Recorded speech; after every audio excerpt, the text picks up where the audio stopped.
مستيات بيتنا forget and forgive 5 عامات تبدلناه نرصعيه 5 عامات تبدلناه وقينا نقدمت كنتمت كنكل سلازلنا كما غيرنا انجيج نقبر وين نصمد ناي صمدو استراتيجينا نتاعو ناي تاريخ جزوات كنكون ايكونان ده حلفه نابلنا او كنا نبر نقدمت كنتمت كنكل سلازلنا تبدلنا بچبط برتاو قالسنا مسيم كچفلقنا تفتنوا حدا بعدا نفلطم دي تفتنا ነገር የለን እዚ ሁሉ እዚ ምዕራፉ ዓፂር ስለ ዝኾነ ኣብኡ ምኻድ የድልየና ብቆንዱ ግን ምስ ምምሕዳር ዋሽንግተን ዝግበር ፅምዶ ዝሓለፈ 7 ዓመታት ዝኸሰርናዮ ከይተጣዓስና ነዚ ሕጂ ተሪፉ ዘሎ 4 ዓመታት ኣብዚ ትራምፕ ዘለወሉ ግዜ ከይተሃወኽና ምናልባት ካብና ዓመታ 2026 ጀሚርና ክሳብ 29 ክንከይድ ንኽእል ኢልና ጽምዶ ናይ 2025 ፍሊትን ግንንትን ህግደፋዊት ቃልያ ምስ ምምጻእ ጽምዶ ኤርትራ ምስ ትግራይን ወያነን ከዓ ብዙሓት ኤርትራውያን ገለ ኣብ ምግራም ዝኣተው ገለ ካብ ህግደፍ ምድጋፍ ደው ከብሉ ዝወሰኑ ገለ ተዓኒዶም ደው ዝበሉ ኮታስ ኣብ ህዝቢ ናይ እንታይ እዩ ዝካየድ ዘሎ ዓይነት ሕቶታት ንኽፍጠር ቀሲብ እዩ ጽምዶ ምስ ትግራይ ብወግዒ ካብ ህግደፍ መግለጺ ኣይተዋህበሉን እታ ጽምዶ ብመንገዲ ዩቱብ ልክዕ ከም ሓንቲ ኣዝያ መሳጢት ተኸታታሊት ፊልምያ ቁፅሪ 1 ቁፅሪ 2 እናበለት ትቕፅል ዘላ እቲ ስርዓት ይድግፎ ከም ዝኾነ ወይ ናይ ባዕሉ መደብ ከም ዝኾነ ግን ዘጠራጥር የብሉን ኣብ ኤርትራ ብውልቀ ሰብ ዶባት ኣይክፈትን እዩ ሓደ ኤርትራውን ሓደ ትግራዋይን ጥራሕ ስለ ዝፈተው ከዓ ኣብ ዶባት ዳስ ተኺሎም ህዝቢ ኣኪቦም ክቆጻጸዩ ኣይክእሉን እዮም ህግደፍ ግን ነዛ ምስ ትግራይ ትካየድ ዘላ ጽምዶ ኣፉ መሊኡ ክዛረበላ ኣይመረፀን ትማሊ ኢሳያስ ናብ ህዝቢ ክቐርብ እዩ ምስ ተባህለ ብዙሕ ህዝቢ ኣብ ጉዳይ ጽምዶ ምስ ኤርትራ ሓድሽ ሓበሬታ ክረክብ ወይ ወግዓዊ ዶ ይኸውን ኢሉ ክህንጠተራ እዩ ኢሳያስ ግን ነዛ ናይ ትግራይ ገዲፉ ኤርትራ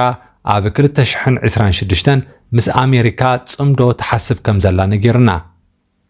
ኣሜሪካ ንዝሓለፉ 50 ዓመታት ኣብ ልዕሊ ኤርትራ በደላት ኣብ ልዕሊ በደላት ክትፍጽም ጸኒሓ ዝበለ ኢሳያስ ብረታዊ ቃልስና ክትዕንቅፍ ፈቲና ኣይሰለጣን እገዳታት ኣዝኒባትልና ምስራሕ ከሊኣትና ድሕሪ ምባሉ ሎሚ ግን ሕድገት ክንገብረላ ኣለና ምርሳዕን ይቕረ ምባልን እዩ ዝሓይሽ ስለዚ ኣሜሪካ ነቲ ንሕና ንደልዮ ዝሰማማዕ ፖሊሲ እንተመዓራርያ ጽምዶ ምስ ዋሽንግተን ክንገብር ኢና ኢሎ ህዝቢ ብዛዕባ ጽምዶ ትግራይን ኤርትራን ክዛረብ እናተጸበዮ ናይ ኣሜሪካ ጽምዶ ሒዙ ዝመፀ ኢሳያስ ንብዙሓት ሰባት ካብ ትጽቢቶም ወፃኢ ኮይንዎም ኣምሲዩ እዛ በዓልቲ እንኮ ቀፅራዊት ኣሜሪካ እዛ ንኤርትራ እገዳታት ኣንቢራ ትበሃል ኣሜሪካ ስለምንታይ ኣብዚ እዋን ምስ ኤርትራ ጽምዶ ከተካይድ ትሕተታላ መልሲ የብሉን እቲ ክሳብ ሕጂ ክትሰርሓሉ ዝጸንሐት ፖሊሲታታ ንኢሳያስ ኢላ ክትቀይሮ ከም ዘይኮነ ትርዱ እዩ ግን ስለምንታይ ጽምዶ ኣሜሪካ ምስ ኤርትራ ኣብዚ እዋን ተደልዩ እቲ ኣሜሪካ ትመርሖ እንኮ ቀፅራዊ ዓለም ይፈርሳሎ ኣብ መሰጋገሪ መድረኽ ኢና ዘለና ዶ ኣይተባህለን እሞ ምስ ትፈርስ ዘላን ግዜኣ ዘብቅዕ ዘሎ ኣሜሪካ እንደኣ ንምንታይ ክንጸምት ተለልዩ ኢሳያስ ትማሊ ኣብ ዓለማዊ ጉዳያት ክትንትን እንከሎ ሓይሊ ኣሜሪካ የብቅዕ ከም ዘሎ ኔቶ ዝበሃል ኣሜሪካ ትዝውሮ ናይ ምዕራባውያን ወተሃደራዊ ኪዳን የለን ምባል ኣክል ሕብረት ኣውሮጳ ዝፈረሰ ሕብረት እዩ ኣሜሪካ ብከቢድ ዕዳ ተታሒዛላ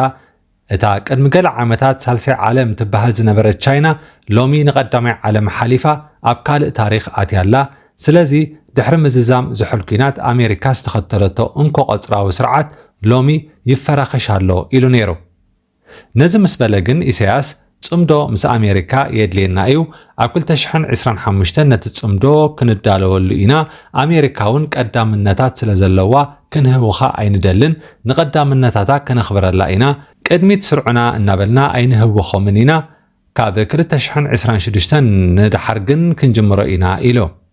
እታ ምስ ትግራይ ትካየድ ዘላ ጽምዶ ግን ፈጺሙ ክትንክፍ ኣይደለየን ንሳ ዓቕሚ ኣወልሲ ዒድያ ንመራሕቲ ሃገር ትመጥን ኣይኮነትን ጽምዶ ግን بتزاواري أقداس مخانو نجيرنا له ንሱ ኣብ ዘረብኡ ምምሕዳር ትራምፕ ኣብ ልዕሊ ኤርትራ ጽቡቕ ጽምዶ ንኸይፈጥር ኣንጻርና ሰፊሕ ዘመተ ይካየድ ኣሎ ብምባል ናብ ኢትዮጵያ ዘነጻጸረ ዝመስል መግለጺ ሂቡ። ኣሜሪካ ትርከበን ሃገራት ነቲ ናይ ኢትዮጵያ ናይ ኣፍ ደገ ባሕሪ ሕቶ ይድግፍኦ እየን ዝበሃል ወረ ሓሶት እዩ ክብል ኢሳያስ የስምረሉ።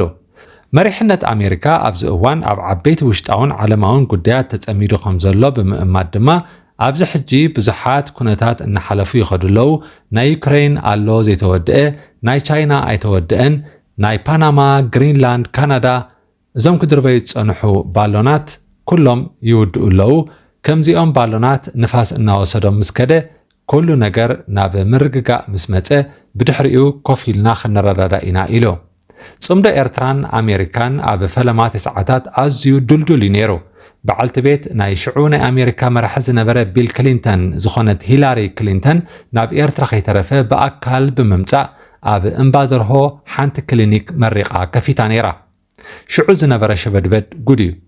ኣብ መወዳእታ ሰዓታት ግን ዝምድና ኤርትራን ኣሜሪካን ተበላሽዩ። ኣብ 2016 ዓመተ ምህረት ምስ ምምጻእ ትራምፕ ዝምድና ክመሓየሽ ከም ዝተፈተነ ግን ከም ዘይሰለጠ ባይደን ናብ ስልጣን ምስ ደየበ ከዓ እቲ ዝምድና ኣጸቢቑ ከም ዝተበላሸወ ኢሳያስ ኣብ ናይ ትማሊ ቃለ መሕትቱ ይገልጽ። ጽምዶ ምስ ኣሜሪካ ግን ኣዝዩ ኣገዳሲ ስለ ዝኾነ ካብ 2026 መሊሱ ክፍተን ከም ዝኾነ ፖሊሲታት ኣሜሪካ ኣብ ዞባና ምስ ዝቕየር ጥራሕ ኢሳያስ ንጽምዶ ከም ዝቕበል የጠንቀቕ። ወያነ ከይጠፍአ ፈጺምካ ሰላም የለን፣ ወያነ ናይ ኣሜሪካ መሳርሒት እያ፣ ኣሜሪካ ኣብ ቀርኒ ኣፍሪቃ ንእትደልዮ ዘይምርግጋእ ብኢድ ወያነ ኣቢላ እያ ትፍጽሞ ዘላ፣ ስለዚ ምምሕዳር ዋሽንተንን ወያነን ናይ ኤርትራ ጸላእቲ እዮም ክብል ንዓሰርተታት ዓመታት ከም ዘይተዛረበ ሎሚ ምስ ኣሜሪካ ክንጸምድ ኢና፣ ምስ ወያነ እውን ጽምዶ ንገብር ኣለና ይብለና ኣሎ። ናይ 80-50 ዓመታት በደላት ሕድግ ርስዕ ዓቢልና መሓዙት ክንከውን ኢና ከኣለዎ። ኢሳያስ ብምኽንያት ዝካየድ ዘሎ ጽምዶ ኣብቲ ን2 ሰዓታት ዝወሰደ ቃለ መሕትቱ ስም ወያነ ኣይልዓለን። ኣቐዲሙ ግን ንወያነ ንሓንሳብን ንሓዋሩን ካብ ገጽ ምድሪ ንኸጥፍኣ ምስ ቀረበ ኣሜሪካ ጉያ ኢላ ካብ ጅቡቲ ነፈርቲ ሰዲዳ ናብ ደቡብ ኣፍሪቃ ወሲዳ ሰነድ ውዕል ሰላም ፕሪቶርያ ንኽፍርሙ ከም ዘገደደት ሓቢሩና ነይሩ። በዚ ከዓ ኣሜሪካ ኮሊፋትን ንኽብል ተሰሚዑ። ኢሳያስ ወያነ ኣብ 2022 ንኣሜሪካ ኣድሕኑና ኢሎም ከም ዝለመኑ ገሊጹልና ነይሩ። ሎሚ ግን መሓዛ ወያንን ኣሜሪካን ክኸውን ናይ ጽምዶ ፖሊሲ ሓንፂፅ ኣለኹ ይብለና ኣሎ። ሓቂ ከይመስለኩም ሕጂ እውን ዝበሃል ሲኢኑ እምበር ናይ ልቡ ይኮነን። ዕድመ ሂብዎ ክሳብ 2030 መራሒ ኤርትራ ኮይኑ እንተቐፂሉ ሓታቲ ጋዜጠኛ ኣይርከብን እምበር እቲ ኣብ 2025 ምስ ኣሜሪካ ዝሓሰብካየ ጽምዶ ደኣ ኣበይ በፂሑ ተባሂሉ ክሕተት ኣለዎ። ግን ህዝቢ ኤርትራ ረሳዕ እዩ።